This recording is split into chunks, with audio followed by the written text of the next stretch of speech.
Voltaremos a ser tudo aquilo que os ministros do STF mais temem. Um povo de pequenos tiranos, bárbaros e imbecis. Eu preciso agora agradecer. Estou aqui com o coração cheio de gratidão. Quero dizer que eu estou num processo de desconstrução do meu eu autoritário. Eu quero dar lugar a um novo eu, mais obediente, mais submisso, mais inofensivo. O responsável por esta mudança foi o STF. Preciso vir aqui agradecer a eles, aos ministros da Suprema Moral Nacional, pedir desculpa a alguns deles por esse processo de reeducação que eles estão me obrigando a passar. Começaria agradecendo a ministra Carmen Lúcia, pedir desculpa por eu ser um pequeno tirano. Mas não pode também permitir que nós estejamos numa ágora em que haja 213 milhões de pequenos tiranos. Eu não sabia que no Brasil o número máximo de tiranos era 11. 13, se tu juntar o Lula e a Janja. Eu fui ingênuo nesse processo. Eu sempre achei que democracia era dar voz ao povo. Eu não sabia que democracia era obedecer sem questionar. Mas a ministra Carmen Lúcia me ensinou. Inclusive, eu já estou me inscrevendo num curso para aprimorar minha língua portuguesa, para aprender expressões modernas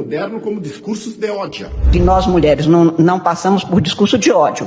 Como eu tenho insistido, é discurso de ódio. Outra pessoa que eu preciso agradecer é o ministro Barroso, que disse que era preciso recivilizar o Brasil. Até ele falar isto, eu não sabia que eu era um bárbaro, primitivo, que precisava ser recivilizado. Eu pensei que civilização era respeitar o voto da população, civilização era ter liberdade de expressão, que civilização era respeitar a Constituição, pagar imposto e sustentar Brasília. Parece que isso não é suficiente. Eu também, para ser um civilizado, preciso pensar dentro da caixinha que os ministros do STF dizem que eu posso pensar. Outra pessoa que eu preciso agradecer, ministro, que me fez subir um degrau na escala da evolução pessoal, foi o ministro Toffoli. Eu não sabia que memes eram um risco existencial à humanidade. Já estou convencido que distribuir memes é crime lesa pátria. Graças a Deus, Toffoli está aqui para esclarecer, nos iluminar com a sua sabedoria. Gilmar Mendes disse... Nós todos hoje somos admiradores do regime chinês, né?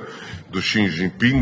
Bom, impressionante. Um regime sem oposição, um regime sem liberdade, um regime sem imprensa livre, um regime com campos de reeducação, sem essa coisa chata de liberdade, entendeu? Essa coisa chata de dar liberdade para 213 milhões de pequenos tiranos, tem nada a ver. Que bom que o ministro Gilmar Mendes enxergou isso. Se ele precisar importar o regime chinês, ele só precisa substituir o Congresso por um comitê central nos moldes dos soviéticos. Todo o resto já está montado. Outro ministro que eu preciso agradecer é o ministro Alexandre de Moraes, que disse que as redes sociais são o que de pior existe no nazismo. Aliás, se vivessem hoje, certamente Goebbels seria um youtuber e Hitler seria TikToker. Detalhe importante falar que quando eles surgiram, também não existiam redes sociais, só existia imprensa chapa branca. Mas isso deve ser coincidência. A internet deu voz aos imbecis. Eu conheço, ministro, que eu sou um dos imbecis. Pensar, falar, discordar, requer algum tipo de ingenuidade. Para resolver esse problema, eu já estou me inscrevendo naquele cursinho de democracia supervisionada que o senhor obriga os reféns do 8 de janeiro a fazer. Quem sabe eu aprenda naquele cursinho a ser menos imbecil e mais iluminado. Como se não? Quem sabe a gente aprende que liberdade só existe com autorização. Finalmente, eu preciso mencionar o ministro Flávio Dino, que disse: a liberdade de expressão não pode ser usada contra a democracia e que liberdade de expressão não é liberdade de agressão. Ou seja, só é livre quem concorda, só pode se expressar quem elogia. Se você não concorda, se você não elogia, você é nazista, fascista, agressor, extremista. Agradeço ao ministro Dino por defender um selo de aprovação do governo federal do que pode ser dito ou não pode ser dito. Prometo usar minha voz daqui para frente só para concordar, de preferência batendo pau. E eu não posso elogiar esses 6 ministros sem elogiar o líder de todos eles, que é Luiz Inácio Lula da Silva. O homem que se diz democrata, mas que se alinha com todo tipo de ditadura, que governa por narrativas, o homem que aparelha as instituições, o homem que quer controlar a informação, o homem do governo do amor. Sem Luiz Inácio Lula da Silva, todo o processo de destruição da economia, destruição da democracia brasileira não seria possível. Só há um porém. Em 2026 ele vai perder a eleição. E em 2027 o Brasil voltará a ser um país com liberdade de expressão, um país com futuro, um país com uma economia sólida e próspera, um país que sorri, uma nação que pensa. Ou seja, voltaremos a ser tudo aquilo que os ministros do STF mais temem. Um povo de pequenos tiranos, bárbaros e imbecis.